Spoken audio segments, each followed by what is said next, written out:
Okay, so hi, Mike Madrid. The last time I tried this, my computer ate an hour-long conversation that you and I had in the dark here. And well, you weren't here in the dark. I was in the dark. I don't even know if it was dark where you were. It was, yeah. But I'll tell you guys, it was hot. It was a hot conversation. There was nakedness and panda bears, and some of the Oakland A's showed up randomly. I don't know why.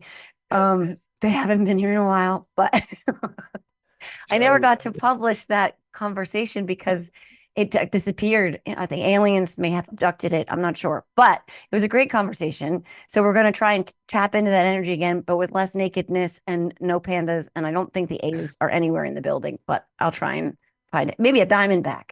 Maybe I'll have a random diamondback to show up. But hi, Mike.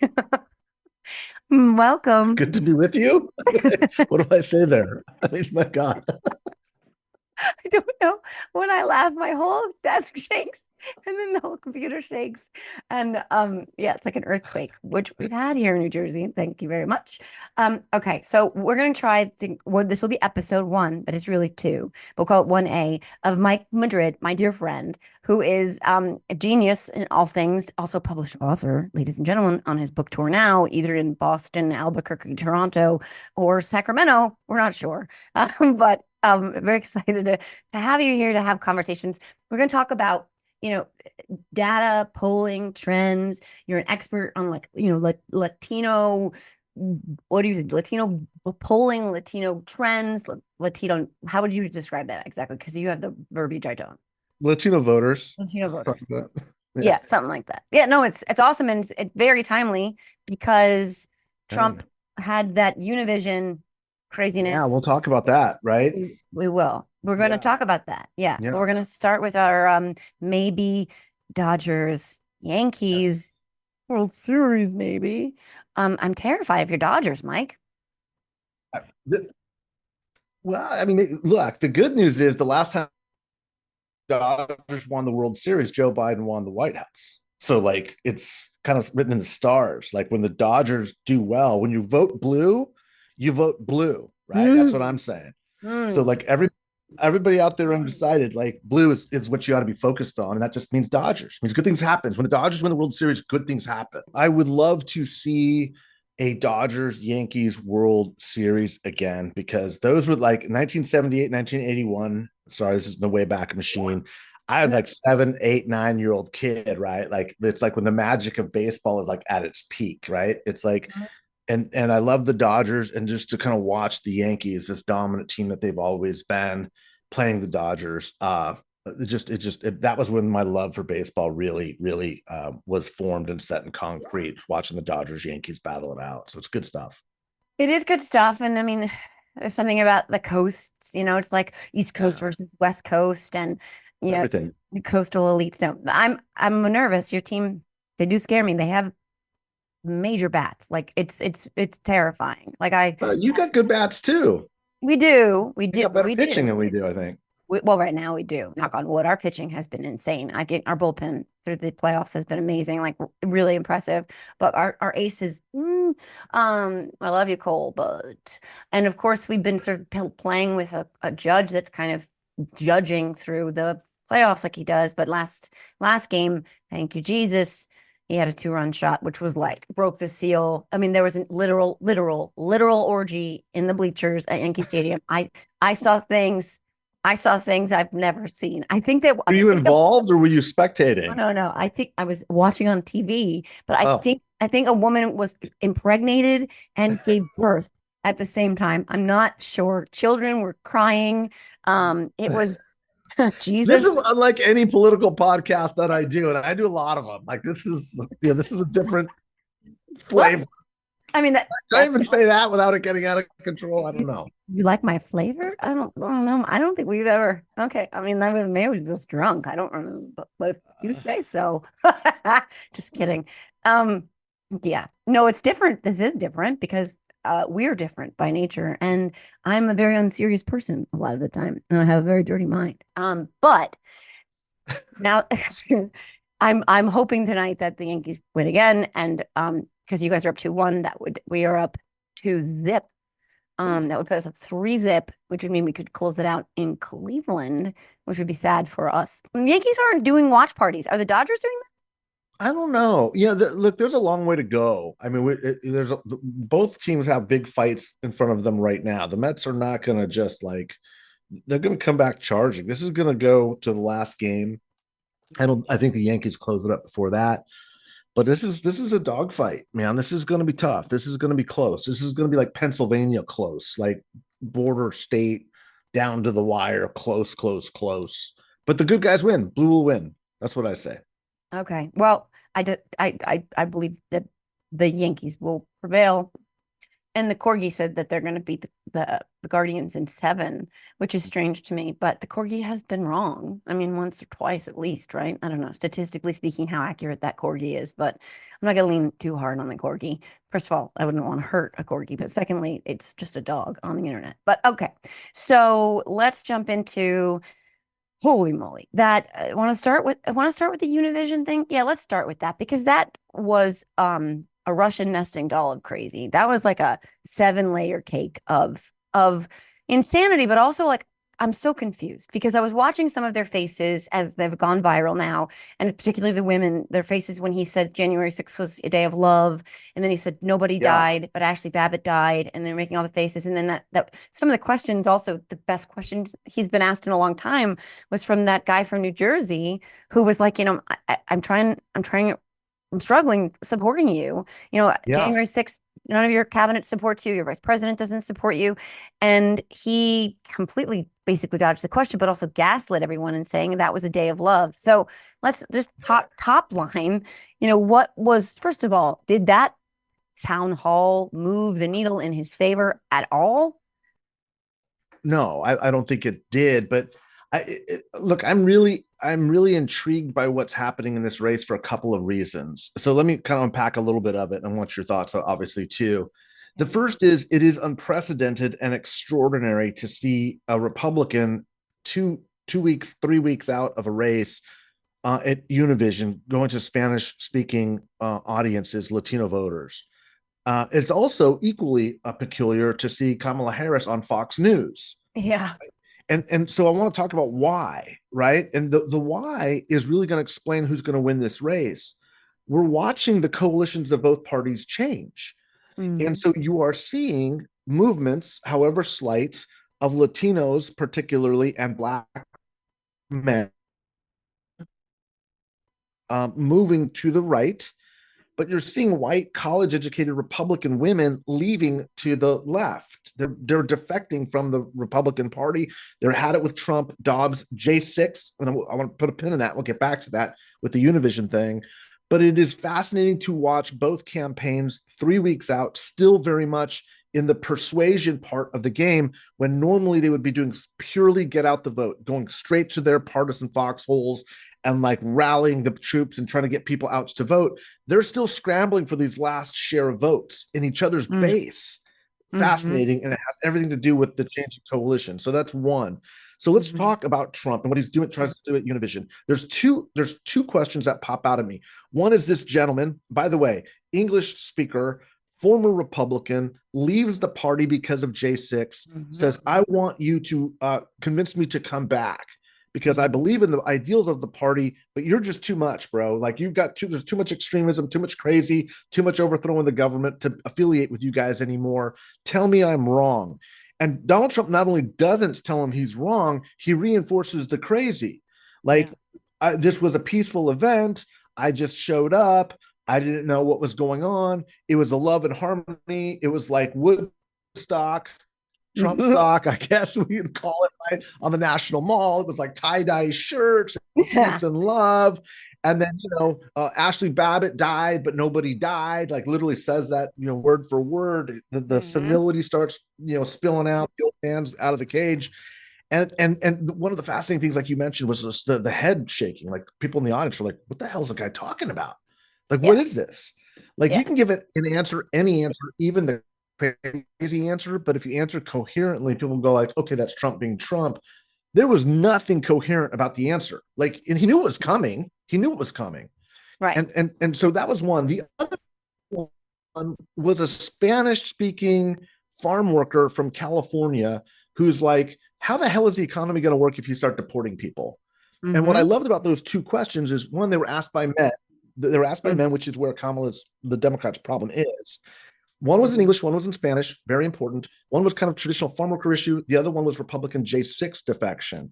None of Mm-hmm. this is good for Trump, by the way. None of the questioning is good for him. But he should have been, and maybe he was better. He was prepared up until he walked out there, and then Trump just goes Trump. Yeah. But he had no answer for the farm worker question either, the deportation issue. He just devolves again into black and brown, and these are their jobs, and Insane everybody asylums and criminals letting and out jails, inmates. and it's more insane asylums and jails and Venezuela. Yeah. The crazy starts coming out, and it left people more perplexed, and it reinforced the crazy, which is exactly what Trump does not need this late in the game. So Right. did it work? No, it didn't work. Didn't work. I don't know if it stalled the process, but look, as much as I've been talking about the Latino vote, and a lot of people who follow me know that I focus on that a lot, and I have been saying and raising the alarm bells. I wrote a freaking book about it, saying, "Guys, Democrats got this is real. It's happening." I don't think the leakage is going to be more than a couple 3 points than where it was from 2020, which is absolutely make upable. Is that a word? Mm-hmm. It can be made up by an increasing share of Republicans defecting, which is why the Harris campaign is leaning so strongly into that dynamic.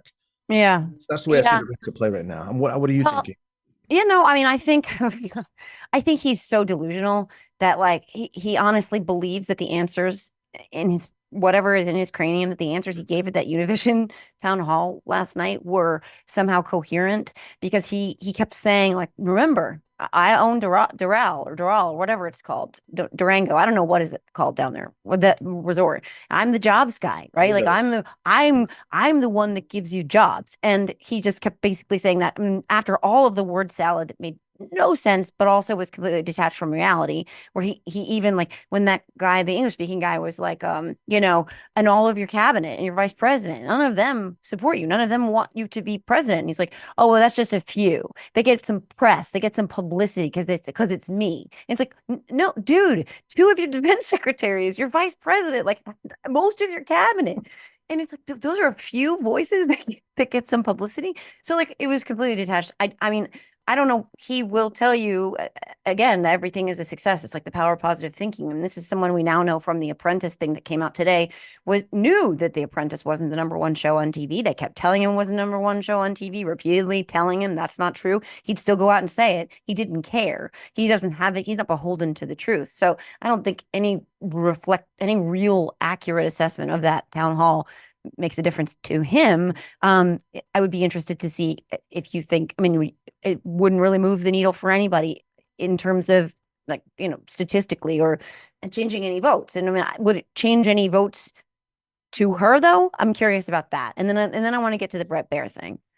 Well, look, I'm a real big believer in just the stability and the partisanized nature of this race. I just don't think that there are that many votes to get. Now, if we're talking on Hmm. the margins, like less than 1%, I mean, hell, that's anybody's guess, that's anybody's opinion. But from a science, data, evidence base, they're not really moving either of these candidates. And she did quite well on.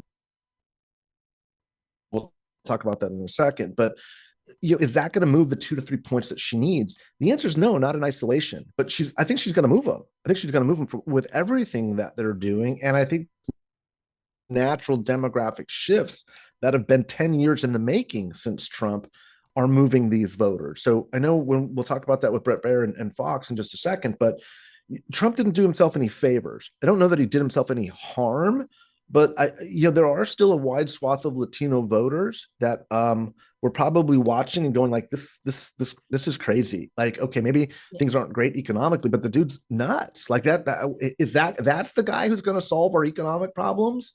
Like, even if I'm a little bit Yeah. unsettled, that's not inspiring confidence. That's not helping him, and that's a win for Kamala Harris. I don't think there's any way to And, look at it otherwise. and his deportation answer, non-answer, if I'm watching that, like on some level, I'm like, oh, like no matter what someone's status is, I don't think I think all bets are off. I don't think that they're going to be like really being careful as to make sure that they don't deport someone that is here legally. Like I just don't imagine them doing a lot of really careful due diligence on that. So if I'm watching that and I'm like, my God, like that answer should scare us. That's scary. Like he's not saying he's not going to do it. He's not saying like he isn't even giving us a plan for how you do keep the economy going. How do you get the strawberries and the broccoli? And like he doesn't have a plan. He's just gonna take people out. So like if I'm Yeah. watching that, I'm terrified. Well, that's the way he runs things, right? There's nothing's thought out. It's all just Yeah. kind of jerk. It's all kind of gut. Yeah. That was what we had to live with every day for the 4 years of the Trump administration. And remember this, Joe, like as voters are now tuning in and voting and they're seeing this stuff, they're reminded of that. Yeah, maybe they Mhm. felt good economically, but shit, everybody was waking up every day and checking Twitter to see if the world was still here. Yeah. Like, are we going to bomb the Japanese? Right. Like, are our allies going to start rolling on our country? Like, what trouble has this guy gotten us into this morning? Like, that's an Yeah. incredibly traumatic, stressful way to live. And people will be reminded of why they fired him in the first place. The Mhm. more that they're tuned in, and the more that the crazy man comes out of the cage. Yeah, and the more we push back against their revisionist history that they have been laying the groundwork for years now, right? So especially since 2020, where with January 6th in particular, they have done a pretty impressive job of convincing a lot of the public that they did not see what they saw with their own eyes and they did not hear Right. what they heard with their own ears. And that's by design, right? But also, um, you know, people have memory hold a lot of this shit and a lot of the trauma because it was traumatic, because we like don't want to go back there to waking up every morning bracing for holy shit, what did he do? Like, I mean, what are we looking at now? Who has he attacked? Like that kind of stuff. People have sort of put that in their proverbial backpacks, right? Where they're like, I don't want to look at that anymore. I don't want to talk about that anymore. And Yeah. now we are closer to that becoming a reality. And he is more unhinged than ever. And we have all of these other things coupled with it, which is all those adults in the room are telling us, don't put him back in there. They're gone, right? They're not even just gone from the administration. They are the people who are sounding the alarm the loudest. And we have Project 2025 on board here, and we have all of his plans with Putin and NATO and all of this shit where he's saying our real enemies are not China and Russia and North Korea, but Adam Schiff and Nancy Pelosi, and that he's going to use our military to arrest them. So it's like we have all of that stuff on board. Plus, he no longer has the veil of giving him the benefit of the doubt. Many people I know used to say back in the 2016-17 era, just let him grow into the office, Right. the power of the job, the awesomeness of the responsibility will humble him. People will keep him in line. That curtain is gone. Right now, we're looking Yeah. at the wizard with all the gadgets and gizmos, and right, he's Pay just no a little attention to the man behind the curtain. right, and it's just this weird looking fucking Oompa Loompa who's like insane, and now we see this. We don't. He doesn't have that protection of the unknown anymore. This is a known entity. So all of those things we've talked about this. You and I have talked about this for a while now. All of those things combined, I think create a scenario where for many people who are like I don't care, I don't care, I'm not a big Trump guy, but I can't see myself voting for Kamala. But at the end of the day, when they get into that booth, if they go, which I think they will, that's the binary choice before them, right? That's all the stuff that's Yeah. in the mix that they're like, I have to vote for her, I have to. I mean, I Yeah. don't know, that's my gut. Well, let me say this, and we put a pin in the J6 thing earlier, Yeah, so yeah, let's pull that back again because you're saying something really important. And I wrote on my Substack, right?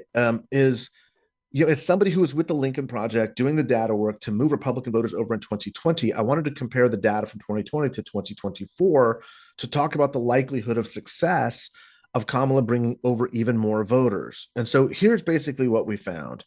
There's three issues with all the crazy, the Putin stuff, the nuclear secrets, and the shitter at Mar-a-Lago, like yeah. the fraud, sexual assault. There are three issues that moved Republican voters after 2020, and that's very important.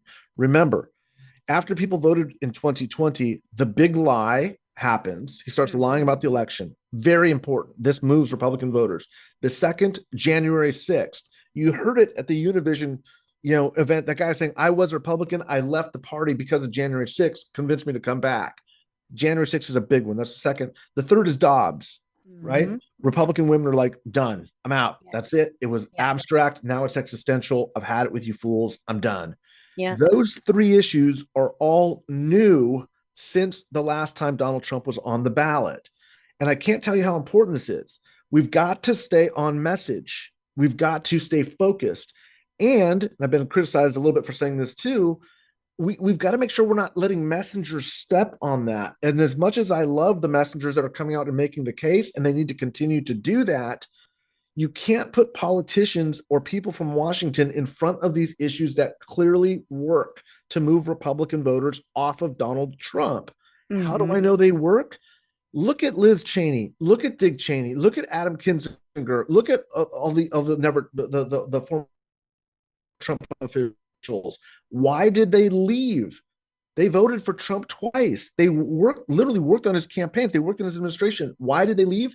It was for one of those three reasons, or two of those three, or all of those three. So don't distract ourselves from the issue. That guy didn't get up at the Univision conference and say, Dick Cheney said, I can vote. I've got a permission structure to vote for a Democrat now. He got up and said, January 6th Yeah. woke me up. It broke the fever. We've got to keep sticking on those issues that work, because there are 2 to 3% more Republicans that will move over if we have the discipline to keep driving that message. It will work. Yeah. And I mean, personally, it's a line I try to walk where I don't want people to, particularly as it relates to January 6th, to ever forget what that felt like, what witnessing that felt like, what it felt like in the wake of that day, to walk around here knowing that our fellow citizens did that to the citadel of our republic, to our, you know, police that were there to protect our lawmakers, to our elections, to our, to our democracy. It was, I mean, for myself, I can only speak for myself, right? It was a gut punch that was just so deep and so profound and so sort of like foundation shaking, because I'd never experienced anything like that. I'd been through 9/11, I'd been through other attacks, domestic and foreign attacks, like as a human being witnessing them, but I had never imagined in my life, none of us really could, our capital being attacked by our people, right? Right. And many I knew, and I was right, many of my own fellow town residents were there doing that. So it was like a visceral event that you can't really even explain it, articulate it in full, like capture the moment kind of words, because it was so deeply emotional for so many of us. But what they've done again is, because they have tried everything they can to revise it to now to the point where Trump calls those who attack the Capitol warriors, and that he'll pardon them. Um, uh, Even the people who are like, I remember, but something's weird here. It's still, all the lies seep in somewhere into subconscious, and people are prone to wanting to not forget, but like sort of suppress traumatic memories. So it works in many ways, and it scares the shit out of me. So personally, I keep reminding people. I've made several videos, one which was taken off TikTok because I wasn't allowed to use the footage of the thing, whatever, about the gruesomeness of January 6th, because that's the stuff we need to remember. Like, that's the stuff that, like, holy shit, this was awful. It wasn't a patriot. It wasn't patriotic. It wasn't a tourist visit. It wasn't the deep state. It wasn't Nancy Pelosi. It wasn't a love fest. And I think that's important. But I also think it's important to also still talk about the stuff that he's doing now, which is just as much of an attack on democracy as that was, if not, overtly violent. Because what he's doing again is he's attacking our institutions, and attacking, undermining our institutions so that people don't have faith in our institutions and in our government. And that's as undermining and dismantling as attacking the Capitol, really, in many ways. So it's like we have to be able to hate this expression, but I'm going to use it, walk and chew gum at the same time while not somehow letting him gobble up all the oxygen at once. It's like that's the trick. It's always been the trick with him, right? Yeah, that's exactly right. And as long as that remains the focus of what we're talking about as we drive towards the end of this thing, you're going to get enough defections to win the race. Of that, I'm convinced. And it is the only proven thing, as somebody who spent $30 million trying to talk about the American Republic and saving democracy and the Russian influence and the vulgarity and the Confederate statues and all of the stuff. Nothing was working, right? Nothing was working. But the difference between 2020, when we got 7% of Republican defections, and 17 to 20% that Trump was losing in the primaries this year, 4 years later, January 6th, the big lie, and Dobbs. The Yeah. rest of the crazy follows out of that. Everything else. And if we keep pointing out to the millions of different crazies, it dissipates the effectiveness because everybody knows the dude's nuts. What those Mhm. three issues show is what the crazy actually means in real life. And it's why JD Vance struggled so badly after fumbling on the 5 yard line of an otherwise good debate for him when he Mhm. couldn't answer the question, is because everyone's like, oh shit, he's been taking crazy pills too. He Yeah. looked normal, he acted normal, he pulled off a great performance, but when it push came to shove, dude's fucking crazy. And it's Yeah. the same thing that happened with Trump when he got approached on the J6 stuff. Is he knows he was fomenting an election. He knows he lied, an insurrection. He knows he lied about the elections. And when he's confronted with them, it immediately goes to word salad. He doesn't have the nuance and the style that JD Vance does. He just crumbles, and that's what happened. Right. Plus, I mean, there's a really strong argument to me for the fact that he's decompensating cognitively. Like this is like you don't just stand on stage for 39 minutes and sway to Ave Maria and YMCA if you're like doing okay. If you're running Was at that like weird? peak. Was that uh, fucking weird? That was so fucking weird. By the way, I was That was like, so hey, the writers need to go home. They are fucking drunk. Like this show has jumped the shark. Like you got yeah, a crazy man who's painted fucking orange, just dancing, not dancing, not even dancing, just swaying. psychopathically swaying to the weirdest combination of songs, but like Ave Maria and YMCA, Sinead Sinead O'Connor, O'Connor. like Yeah.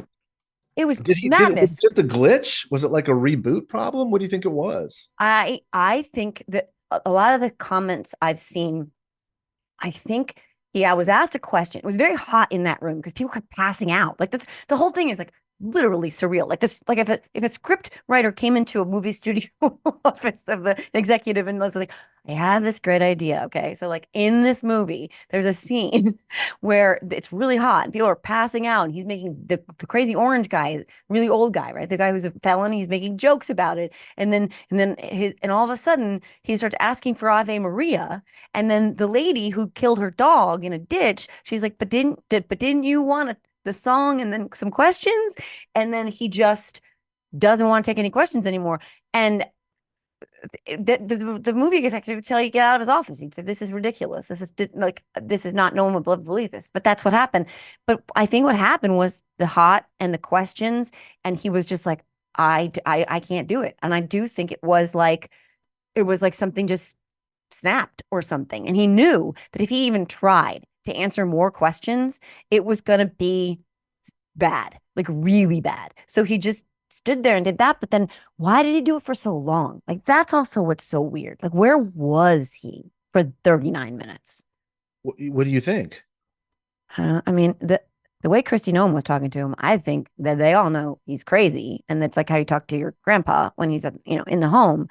But I mean, I've never experienced dementia firsthand. I don't have a loved one who's ever gone through it. So I know a lot of people have that insight that I don't have. And a lot of people who do have that insight have said, this is what that looks like. This is what that was for us. So whatever kind of an episode that was, I definitely don't think we should just chalk it up to his quirkiness or it being whatever the New York Times called it, spontaneous, or I didn't even remember. And then ABC News called it tranquil. It's like, no, that was fucking crazy, guys. Like that was crazy. Like if he was gonna just go off stage, like just end the thing. Right. But like to stand there. Or why doesn't somebody like Christy Nome like end it eloquently, or just try to be like, what are we doing here? Like she starts dancing like him with to Sinead O'Connor, Yeah. and it's like everyone's awkward and like knows something is wrong, but nobody will stop it. Well, because then And you like, how use long that were they going veil. to keep going if you went I for know. if you went for right? I mean, there's no right way out of it, I guess. But what if it Right, kept going because on for like another couple of hours? well, it's a cult. Like they would have gone along with it. That was the weirdest part. Like they were just like, It would okay, just you stay guys. there and started the Kool-Aid, right? Yeah, exactly. And exactly. And that's terrifying because but more than I mean, along with everything else. But obviously this is a group of people who know that this person is already unfit by every available metric, but that they very likely know that he's literally like not here.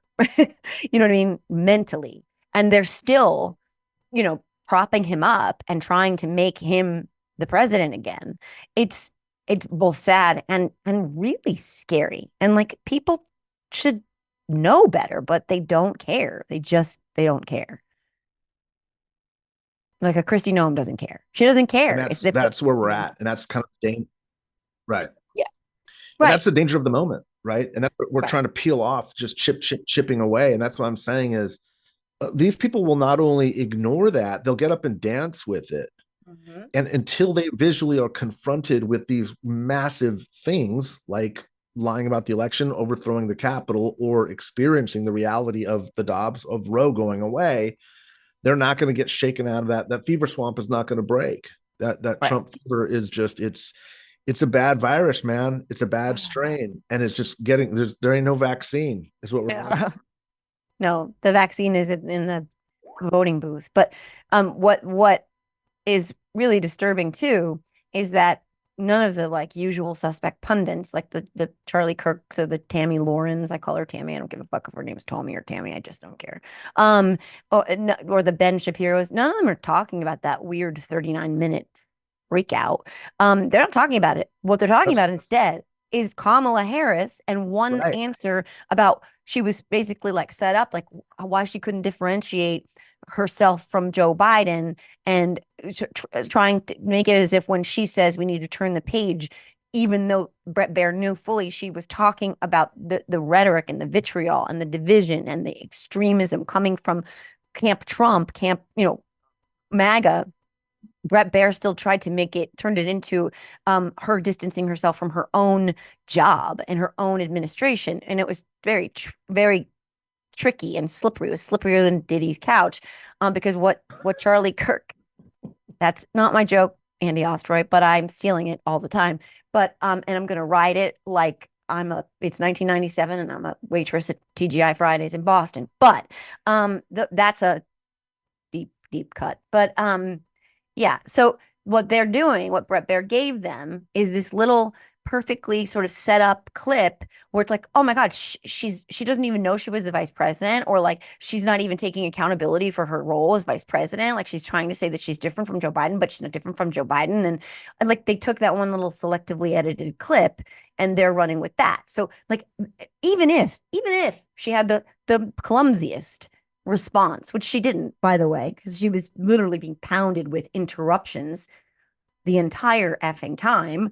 Um, Even if she had the clumsiest response, it still doesn't even come close to 39-minute guy Yeah, or when asked by Bloomberg, that was, by the way, probably even a bigger kind of like red flag was that interview where he was asked all about policy and stuff, and he couldn't even stay on a little bit on track. Where he's like, what would you do about cutting prices?" And then he said, "You make donuts. You make donuts." Like, but for MAGA and Republicans, and some of them, by the way, Ben Shapiro and Tommy Lauren or whatever, they were not Team Trump. They were Team DeSantis. of course, And of now course. they're just ignoring all of these giant flashing red flags and making Kamala, that little clip, disqualifying. And like Yeah, that, then they go out there and they take over the space, and then people are responding to them. and then they gobble up all the oxygen. And it's like, holy shit, like this is nuts, but this is where we are. That's exactly it. And look, I mean, yes, you just explained the problem of politics in 2024. But let me say this: the right way to watch what happened on Fox News and even with Univision with Donald Trump is not to see if the pendulum is swinging back and forth. The question you need to ask yourself is, did she get 2 to 3% of those viewers on her side? I think she did, You do. right? And you got to ask the same about Trump. Did he get 2 to 3% of Univision? No, he didn't. Mhm. Like we're talking about margins here. And again, Kamala needs to get 2 to 3% of Republicans, more Republicans to come over. Did she accomplish that? Yeah, just by going on and being capable and competent and smart and holding her ground is completely against the narrative that Fox News has been portraying her to millions and millions of viewers. I guarantee you there were hundreds of thousands of people that were watching this interview that were shocked that she's smart, that she's capable, that she understands the policy, and that she was giving it right back to Brett Baer. Like Yeah. their perception of who she is, who they've been inculcated into believing, and who she actually showed up and was are two completely different things. Hmm. Trump on Univision, on the other hand, was not only worse than what these viewers have been hearing, it reinforced everything that they have been hearing. And then Mm. some, probably, right? Because he wasn't even coherent enough to be offensive tonight. Like at the National Hispanic Black Journalists Association, he was just downright offensive. Yeah. He's denigrated so much over time that he's not even coherent enough to be offensive. Like he couldn't put two words together. Right. It was Right. literally it was remarkable to watch how disjointed everything was. And it wasn't like your standard confusion and he went down a rabbit No. hole. He just Mm-mm. literally is not able to put sentences together anymore. No, and he's again completely detached from reality. Where like again, he doesn't have concepts of an answer, let alone concepts of a plan. And he doesn't even promise plans anymore. But he's still going on and on and on about tariffs as if like the rest of the world isn't screaming. That's not how tariffs work. All these economists keep saying his economic plans would add so much more than to inflation, to the debt, to the deficit than anything Kamala Harris would do. They're not going to grow the economy. All of this, and he keeps saying the same things over and over and over again anyway. And I think there's a certain percentage of obviously his really hardcore base who doesn't care. I mean, they don't care if he stands there for 40 minutes and doesn't say anything. They don't care. Um, Kamala going on Brett Baer was a mixed bag for me because I was getting a lot of personal texts from people who are Democrats going, "This is a disaster. This is not going well for her. She looks like she's defensive. She looks angry. She looks like she's on her heels." And I hadn't watched it yet, so I was just taking their input and kind of going, "Oh my God, this sounds bad."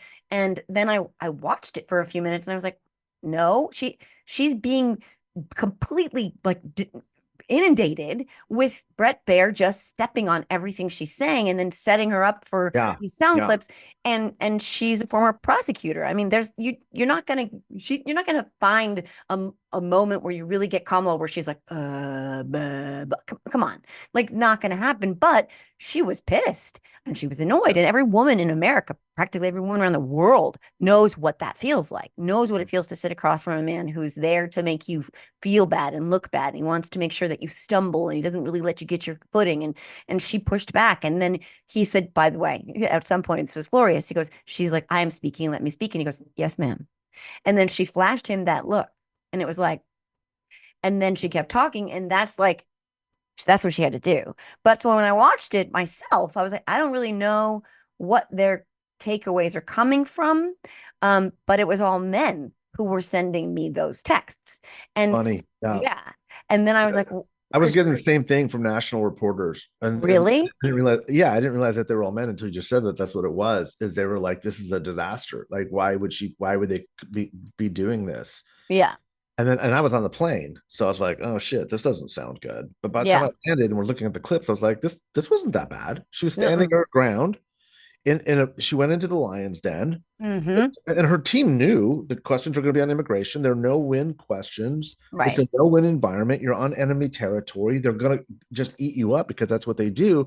They went Mm-hmm. there consciously knowing that to show that she can stand up against these guys.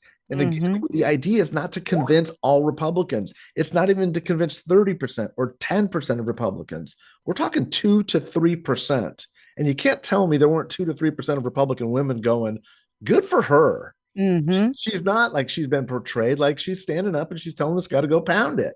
Yeah. And I think that's it's also part of why all the texts I was getting were from men, because a lot of people don't want to ever kind of, recognize or acknowledge that we all have these like preconceived notions somewhere down there in the subconscious. But a lot of dudes are probably like, we're like, that's too aggressive. You know what I mean? Like a woman's supposed to be, they even though they can't necessarily say that these are conscious thoughts, but a woman's supposed to be sort of more demure, right? Like, and she's not being that. And I think that that's where you got what happened to the joy? What happened to Kamala being like the candidate for joy? And it's like, no, we're not going to be joyful when we're being like attacked like that. You know what I mean? Especially when you're an articulate, intelligent woman and a guy just keeps punching you in the middle of you trying to talk.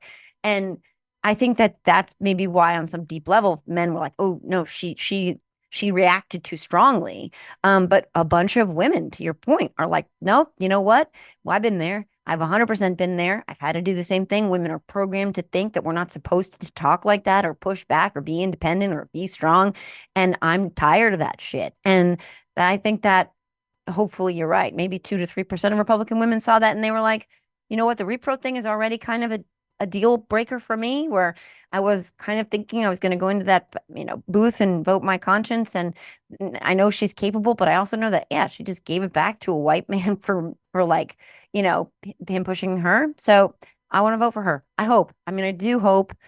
I know that for me, if I was on the other side and the other candidate came to my territory and said, I'm here to make the case. I'm here to point out the contrast. I'm here to talk to you, to introduce myself to you, to explain myself to you. I would be like, that's pretty cool. Like, that's not something everybody does, and I would want to listen. And Brett Baer didn't give her much of a chance to do that, which she pointed out many times. Hopefully, what was in there substance wise was enough. And hopefully, her demeanor and being fierce and strong and not taking his bullshit was enough. I think it was. I think they accomplished what they set out to do, knowing that there was really no real huge win that you could take, right? There was going to be no knockout punch. There's just too many things stacked against her, but they played it right. She had to Mm-hmm. stand her ground without, and the way you know that they won is you weren't hearing the spiking the football bullshit from the right wing. There's no memes going around saying she's lost her mind. There's no real crazy, right? It's like, oh, No. she was angry, she was defensive, and it's Yeah. like, okay, I mean, that's if that's the criticism, so be it. But she Yeah. stood her ground, and like I said, I don't think women viewed her as angry. I think I men don't. might have, but I don't think women did. I definitely didn't. Again, as a woman, I mean, I've lived that. I've been through that. I knew exactly what was happening, and I felt it with her. And but that's why when she did that, when he said yes, ma'am, and then she did that pause, we all know that pause. Like I do this to my own son, where I'll be like, and it's just don't do that again. Like you don't have to say that. The face says it. Like they've now accepted that, like, oh shit, I pushed this too far. You've gotten them to say that. And then before you continue, you want to just emphasize it with your face. And I think she did that. Like it really resonated with a lot of women. Um, and she's had to say I'm speaking several times now in different formats over the years to men.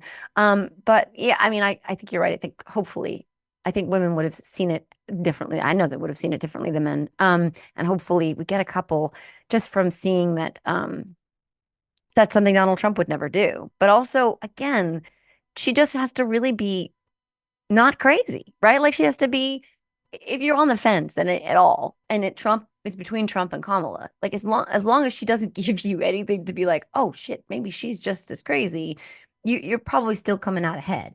And she's incredible. She's not even close to crazy. So I think hopefully, yeah, that was a good thing in the end. I get scared. I don't want any clips or sound bites or anything now to hit voters who haven't engaged until now, who are like, oh, she does not seem prepared. Yeah, what you don't want is you don't want a JD Vance moment where there's memes that run for a week after something like this. That's not, it's already not happening. Like that's how you Yeah. know that she did well. All she needed to do was go out and be smart, intelligent, professional, capable, and competent. They're going to Yeah. attack her no matter what. The Right. campaign knew that. Of course they are. That's what they exist to do. But the contrast between who she is and with people's own eyes and what they've been told she is was clear. And that's what the campaign was aiming for. They're not looking to get 10% of Republican voters. They're looking for a small sliver of reasonable, primarily women, who are going to go, oh, wait a second. This is the first time I've really listened to her. She's on a branded Mhm. platform that I'm comfortable with. She's not at all like what they're telling us. And, I'm pro choice. She's pro choice. These guys are crazy saying this stuff. I can see voting for her. I could see her being president. And Yeah. that's what they were aiming for. And I think they got that. I do. Yeah. And she wouldn't insult Republicans. She wouldn't insult Trump supporters. She did not take that bait, which is what he was setting her up for. She's too smart for that. When he said, "Are you saying that they're stupid?" And she was like, "I would never say that about the American people." As a matter of fact, that's the kind of thing Donald Trump says about the American people all the time. You know what I mean? And that was genius because if she had said, "Yeah, I think they're stupid," that's all that we'd be hearing for the next 3 weeks was she thinks you're stupid. Are you stupid? Show her you're not stupid. But Right. she didn't take it. Instead, she spun it around and said, in fact, Donald Trump is the one who says you're stupid. And that was really genius, but it's also really gross on the part of Brett Baer to be like looking for something like that. So, yeah. Yeah. I mean, ultimately, I just, I don't know if risks versus reward, I get worried because Would you have put her every on? Would you have had her do Fox? Would you have her do Joe Rogan? I would have her do Rogan because Rogan is You want to let's do just Rogan's show. That's what I it would is. totally do Joe Rogan show, I but know you. he's funny because whoever you put in front of him, he's kind of like Trump in that way, like the last person in the room, and Trump's like, yeah, okay, I want to do that, that's right, and then Rogan's kind of that way too, where he's like, oh, hold on a minute, you're telling me that a horse dewormer isn't like the key to sucking my own dick, and it's like I had no idea until this guy came in here and told me that. I was like, oh, wait a minute, hold on, so decapitating whales is like makes your dick bigger? Okay, well, like this is Joe Rogan, like the last person in the room, like the person in front of him makes a valid argument and articulates something that seems reasonable. He's like, yeah, okay. But I mean, I saw it on the internet. And then somebody was like, well, actually on the internet, Joe, it says over here that that's not true. And he's like, okay, well, that's good enough for me. So I This is think not on topic, but I'm going to interject this because you brought up like the whale head decapitation. How the hell is RFK Jr. not getting flayed right now with this whole scandal? which one? Which scandal? I mean, there's 20 scandals. The one with Olivia Nuzzi. Because she's one of like 15 women or something that they think he's had Yeah, affairs but with like or something. how and he's like appearing out again and like doing pressers and like talking and putting out messaging and everyone's acting like it's not him, it's her. It's like what the fuck is going on Yeah. I mean, here? well, first of all, that's par for the course, but also we live in this, as well as anybody, we live in this like post accountability, post like Yeah. normal, post polite society world where it's like if you just lean into your awful and you're like, I don't give a fuck. Yeah, I'm a rapist. Like, yeah, I cut a head off a whale. Like, I fucking put a bear in Central Park. Like, I've been fucking around on my wife with like anyone with a vagina like for the last 5 years. Like I've raped people. Like I'm just that guy. People are like, okay, I guess he's just that guy. And he's just like, it's not like if like what's different with Diddy or with Epstein or with Right. what's his name, that the movie guy, the guy with the Weinstein. That was me doing his walker. Sorry. Anyway, but it's like because the law is not coming for RFK Jr. It's like Right. just morality and Yeah. like what we used to shun and what used to cancel you and what used to isolate you from society. Now, if you're just like Matt Matt Gates is under investigation in his own fucking party for paying underage girls to have sex with him, and he's just walking around like, what are you gonna do? Like, and then everyone's like, I don't know, what are we gonna do? George Santos did it too until the law came for him. But like, Yeah. this is the world we live in, and that scares the shit out of me because Trump is the same thing, by the way. He's the same thing. And when I look at my son, who's 14, and I look at the messages that Andrew Tate messages out there in the world where they're just like, I'm a bad guy. What are you going to do about it?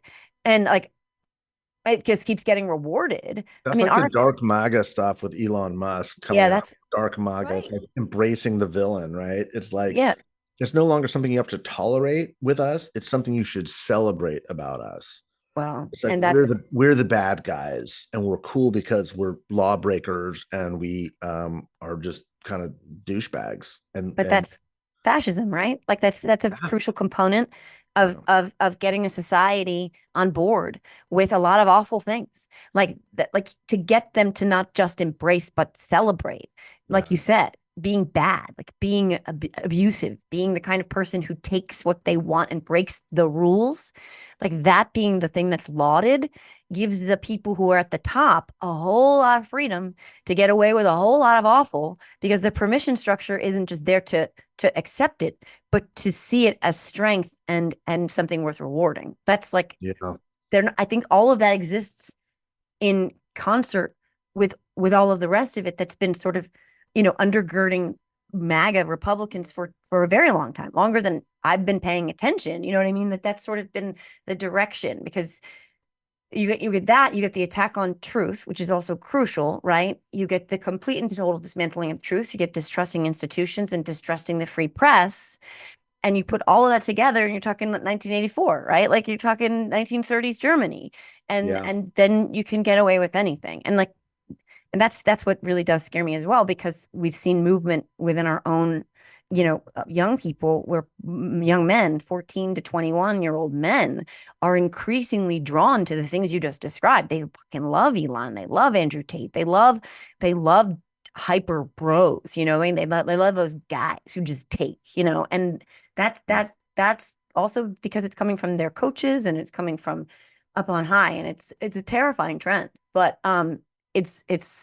that's why we're also, I think, right now, this cliff that we're on, there's so much stuff down there in that ravine that we should be terrified of, not least of which is the end of democracy as we know it, but those societal systemic things, those like mores and folkways and like what is accepted as righteous behavior or accountability, responsibility, all of that stuff, that's down in that ravine too. It's all gone.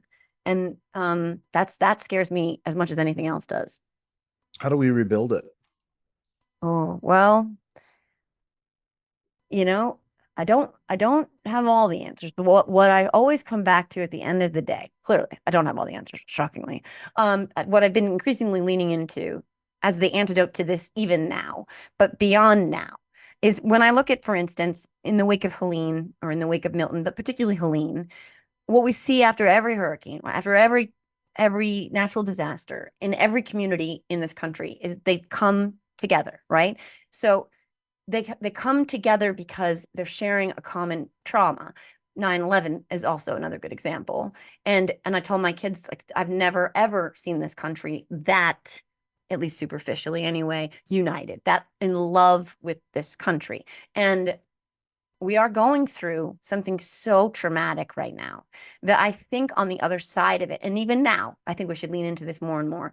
It is that connection, that humanity, those basic things we all share. Like we all really just kind of want the same things, right? Like we kind of want to come home and not have additional worries. Like we want to make sure that we have a warm home and that our kids are okay and that our loved ones are okay and that our bank accounts are not like, woefully overdrawn, or that we have food to eat, and that we don't have to constantly think about like, oh my God, are we going to go to World War III? Oh my God, is there going to be a civil war? Oh my God, we don't want any of that stuff. Like we want to disconnect from that stuff. Our lives are just enough to keep us stressed out, but also comforted and also, satisfied at the same time. Those basic needs we all share. And that thread throughout humanity, you see that again in the wake of, storms and crises like Helene, where those people didn't give a shit, and nor should they, about each other's politics. It was like, I'm going to help you. We're all going through this. Trump came in and politicized it, of course, and that's also a really good example in this metaphor, because that is why he attacked that, right? Because that is the threat. The threat is when Americans can connect with each other beyond our political differences. That's what is the thing that dismantles the movement that is MAGA, because they don't want that. They want to occupy that space. And if they keep us apart from each other, we can never connect. That's why they do it with book bans. That's why they do it with this trans nonsense, where there's a tiny little percentage of trans athletes that even exist, first of all, that they've turned that into one of their like rally cries. It's all about keeping us divided and not seeing the humanity and the threads that tie us together. Because that's how they succeed. That's how Hitler did it. That's how fascists have done it. That's how Mussolini did it. This is this tale's old as time, right? It's just this version of it. So my answer, long way to get there, to how we rebuild is through those connections. It's through being like, okay, that was fucked up. Like we went through some shit, and I'm I'm okay. Are you okay? Like when you go to a little league game and you stand with people don't vote like you. You in that space, you're all fans of your kids' teams. And when your town goes through a crisis, you're all trying to work towards the same end to rebuild. And this country's kind of going to have to go through that too. And I think we're going to have to make a concerted effort to seeing each other, to seeing the differences between us, but also the threads that tie us together. And I think if we try hard enough and we make the right choices and we look at each other, really truly look at each other, um, and say like, okay, I didn't give myself the opportunity to see things through your lens, which is a process. It's going to be a healing. I think that's the way through. I think we're always going to have our disagreements, but I think we see glimpses of it right now because we see Liz Cheney and Adam Kinzinger and Dick Cheney and somebody else really recently, was it Karl Rove? Who the fuck was it? Somebody terrible came out and endorsed Kamala. Somebody like literally like Darth Vader level bad. But my point is, we see that already because what I can see in Liz Cheney is her humanity when it comes to what is bigger than power, what is bigger than party, what is what is bigger than her own self-interests. And that is this thing that we're all trying to protect and enjoy.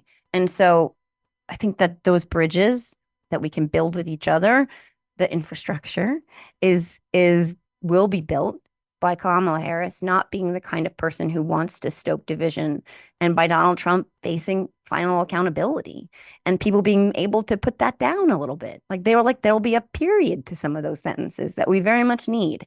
And I think that that'll be the path. We're not going to be perfect. This damn thing is never going to be perfect, but we've got to keep striving to be perfect. So that's the long, only answer to get there, I think. Maybe I'm being naive. No, it's going to be a long journey either way. I mean, there's no right answer. I think that there's value in the struggle. Like I mean, these are dark times in the country's history, but the truth of the matter is we've been on a 30-year stretch of just kind of having the luxury of not having these types of issues to explore as Americans. And Mm-hmm. that's a rarity in human existence, let alone American existence. Like we've been Yeah. this sole global superpower and we thought it was the end of history, and it's not. Where it's Right. not. Human history is about struggle, but from struggle comes virtue. And we're becoming the people that we're going to be. And I think that's what we have to remind ourselves and teach our children. It's like, this is not only not normal, this is the bad stuff that we all have always stood against. And this is what Americans do. And we're fighting it, and we're fighting it differently than we ever have before.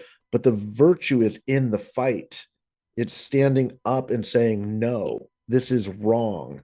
It's not accepting the shamelessness of this age where people are just like, well, whatever, lean into the bad, because that's the end of that. Just doesn't work. Like the social Mm-hmm. contract doesn't work. There have to be people willing to stand up and say, no, you know what, right matters. I may not get Mm. as many clicks as you, I may not make as much money as you, I may not be able to monetize my fame and my celebrity, but this is wrong at whatever Mm-hmm. cost it is. This is wrong, this is bad stuff. And that's what I Mm-hmm. think you're finally starting to see in the Republican Party at this moment in time. I wish we'd seen it a lot earlier. There were far too few who stood up in 16, a few more, but far too few in 20, still too few now, but there are more, and it's building. And I think that that sense is there.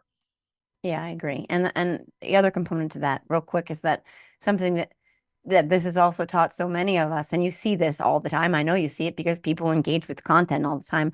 Um, a lot of people, myself included in many ways, realized very quickly the fragility of democracy. Like that Yeah. this, this is why democracies don't last all that long, right? They really are dependent upon the whims of man, and men and women are fucked up. You know what I mean? Like we have some bad ideas in our minds, and if not checked properly or like guardrailed properly, this shit can take a really dark turn really fast. And a lot of people are like, wait, it's not just like gravity. Oh my God, like we the people actually literally means we the people. And they're re-engaging with civics, with government, with democracy, with their role in all of it. And it's like your marriage goes through something, like somebody cheats and you're like, well, it's over. And then you're like, well, we're gonna try counseling. And then all of a sudden you emerge from this thing like your marriage is closer than ever. That happens. I mean, I'm not saying it happened for me, but it does.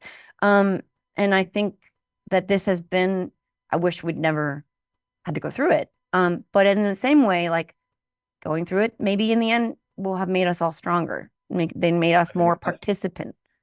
I think Is that a word? we will be a better Participatory. country for this. We will be a better people because that's what struggle is. Like going to the gym. It ain't fun. It hurts. It's painful, but you end up better for putting yourself through the stretches, through the work, Mm-hmm. through the growth. And but it requires people to stand up and fight for it and Mm-hmm. be the people that we want us to be Mm-hmm. and be a louder voice than the bad. And once we do Mm-hmm. that, then it will ultimately manifest. I do believe that. And I think that Yeah. we're in this moment for a reason. It's because we've had 30 years of being a little bit of having the luxury of escaping from our own human existence for a while and realizing this is not the normal state of man. It's in struggle and fighting against bad shit. And we've got to flex those muscles again. But we're winning and we keep pushing it back. And I think we're going to continue to do that through November. Yeah, and a lot of democracies around the world have emerged stronger from, they've fallen, Right. they've come back. But Yeah. yeah, we're not going to do that. And last thing is what we're modeling for our young people. What we're modeling is involvement, participation. We're modeling caring about these things it's not just something that, you just it exists. You have to curate it. You have to water it and feed it and pay attention to it. And young people increasingly are becoming aware, which is not something that necessarily has been the case for the last couple of decades, maybe historically, but I think it is changing because they're looking at us going, what the hell? They seem like something's really upsetting them. And plus, they're like, wait a minute, I'm supposed to accept that the climate is just going to keep changing. And like, I'm supposed to accept that I lost this right that I never got to enjoy. Like, yeah, I think that's a big part of it too. A lot of NPR and other news channels are like, well, there's this migration, black men are increasingly going to Trump and Latino men are increasingly going to Trump. And I know I've talked about how they do support immigration measures, even people who've, come here as immigrants. Right. And that is the message that the Democrats are the ones who tried to do something about immigration getting through that Trump. Oh, yeah, that was a question that was asked last night too. Yeah, look, I think it is working. I think we need to be very sober and clear-eyed about what's happened here. Is the Democratic Party has moved considerably from where it was 6 months ago, and for 20 years prior to that. But that's okay. Yeah. It can be a party of humane border security. In fact, it must, and it should. There's Yeah. nothing wrong with that. There's No. nothing wrong with that at all. And I certainly trust Kamala Harris more than I do Donald Trump with implementing some of these border security provisions. But border security, and again, it is remarkable not just how different Kamala Harris is running this campaign compared to campaigns past, but the the House the House Democrats have created a border security conference. Hmm. Ruben Gallego was one of the leading, advocates for that. That's not a bad thing, and I think what we are growing and we are maturing as a country, and becoming in many ways much less racially polarized than we ever were before. Right. Our voting patterns are diversifying. Now, the uncomfortable side of that is as Latinos specifically, but Black men also enter the working class workforce, they are taking on the characteristics of working class voters, which are increasingly Republican. Hmm. In the same way, Black and brown women that are getting college degrees are voting more like white women on cultural issues. And that's Hmm. the divide. We're going to have, Joe. We're going to have the largest gender gap in the history of this country in November. So extremely different perspectives of what it means to be a minority, what it means to be working class, what it means to be college and non-college educated, All of these different patterns are emerging on the other transformations that we're going through. It's like kind of like we're going through the looking glass, and none of the old rules apply anymore. And that's again why you're seeing Trump at Univision and Kamala at Fox. There's a reason. Mm-hmm. These coalitions are changing. The parties are changing, and we're going to see a very, very different way of approaching non-white and white voters than we have seen in the past. But the shift is happening. It is real. It doesn't mean that she's not going to win the campaign or the race. Every time I post something with data, people are like, "You're so doom and gloom." It's like, no, this is just math. Yeah. It's okay. It's kind of like climate change. You can deny it, and then it gets worse, or you can see what's happening, acknowledge it, and then find a solution to it. Like that's the Mhm. goal. Yeah, right, right. And societies evolve, societies change. I mean, that's one of the reasons I feel like we're like kind of in this moment right now is that there are a lot of forces A really lot of trying to change. prevent that from happening. Well put. Well Yeah. put. Well, we're going to talk about the House and Senate next time, because those are Yeah. obviously critically important as well. And there's a bunch of races that we got to talk about. But Ruben Gallego, for one, um, that should be a cakewalk, but I don't know. Can't take anything for granted right now. I was trying to lip read Obama and Biden talking at church yesterday, and I We swear need to a God, John Boy. We need a John Boy in there to we do do that. need a John Boy. John Yeah. Boy. Oh my God, I'm gonna tag him. No, I'm pretty sure. I'm pretty sure I figured it out thanks to John Boy's like teaching me how to lip read because I know Joe Biden so well and such a freak cultist for the man. I was like, I watched it. Abby was at softball hitting, and I Okay. sat in my car. I want a Huh? commitment. If you get John Boy on your show, I am going to be a part of that show. That should be our goal. You think you would go? I don't know, but we need to get John Boy on the show, especially if it's a Yanks Dodgers series, we got to make that happen. John Boy, if you would come on my show. I mean, this man has the cutest babies on the planet, by the way. His whole family is adorable. But like I'll buy all your merch. I don't even know what to tell you. I will tell the world it doesn't know about you. I already tell everybody all about you. But like, John Boy, holy moly. That would be incredible. But I mean, I could not really hold my own in a baseball conversation with John Boy, but we could shoot the shit. And We'll I make won't it make work. it political, I promise. We'll make it work. But because he's such a good lip reader and his lip reading videos are hysterical. So I was watching Biden and I was like, let me see if I can pick out a couple words. And then I was like, hey, by the way. And I was like, that's definitely a hey, by the way. That's a hey, by the way. And then I was like, hey, by the way. And I was like, John Tester called. That says, he just said John Tester called. And he barely moves his mouth. But I was like, he said John Tester called. And then he said, we talked on the phone. And then I was like, okay, now I'm over that. I know that's what they were talking about. They were talking about the Senate. I know it. I know it. I know it because Barack Obama said, nope, that one's done. And that was the first thing. And then he was like, and then by the way, John Tester called. So whoever Obama was saying was done. I don't know who that was. Somebody in a sketchy state, whatever, who knows. But then yeah, that's why I went down that rabbit hole. But anyway, I don't even know how I got there. But I wait. I've got a great idea. well, I think you should just do a John Boy lip reading voiceover on that clip. oh, I don't know if I'm okay. I don't okay. I could try it. I don't know because I can't do an Obama or a Biden. Like I don't think can't. you need to. Just do it like John Boy does it. Just use his style, use his technique. Maybe John I'll do Boy. it. Let's do it together. Let's figure something out. It'd be All right, hilarious. I'll send you the clip because you can, and then yeah, you can be Obama and I'll be Joe and I'll be, hey, by the way, because yeah, the Dana Carvey, hey, by the way, is like now my new favorite thing in the world. Hey, by the way, it's no joke. It's no joke. By the I'm way, being serious. I'm being serious right I'm now. being serious. It's no joke. No joke. Anyway, okay, well, Mike, thank you as always. This is so Always a fun. pleasure, Joe. Great talking to you. Great talking to you too. And again, everybody else out there in Substack land and elsewhere, we're gonna be trying to do these once a week. Probably try a live with Mike one of these times next week, Yeah. where he can take your questions live in the chat, and we'll navigate whatever's on your mind because there's going to be stuff on everybody's minds, which is why I'm doing this because I feel like everybody right now is really comforted by having as many flight attendants telling them that it's just turbulence as possible or what they can do as a collective to make sure the plane doesn't crash. Which the flight attendants don't typically do. But let's just say they had to. But anyway, so Free that's why. drinks. Free drinks. Free But drinks. that's it. Exactly. Actually, that reminds me. Last time I had wine and then my computer ate the thing. So we'll have to bring we'll have a happy hour. Exactly. So yeah, so I'm doing these. You're going to look for more of these. Mike's going to be with me all the time. I'm so excited. And don't forget to also follow his Substack and check out his book. Mike, your Substack is called The Great Transformation, The Great Transformation. And then your book is The the Latino Century. Latino Century. Right. And yeah, love to kind of keep the conversation going. I love this. Love your brain. Love what you're doing. Big fan. And Mhm. let's get John Boy. Yeah, let's get John Boy, but we also need, and thank God for you, we need the truth tellers. We need the people who are still out there vetting facts, telling the truth, giving us the data, no bullshit. So that's why you're so critically important, along with a million other things. But like in this moment, we really need more and more people like you so people can see what's really actually happening and not what they're being gaslit to believe.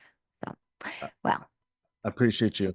thank you, Mike. And he's on his book tour, so look for him. I don't know what cities you're going to be in next, but he's out I'm out there. there. Neither. Okay. All right. And fingers crossed for John Boy. Okay. Thanks, Mike. Thanks, everybody. Thanks. See you next time. Bye.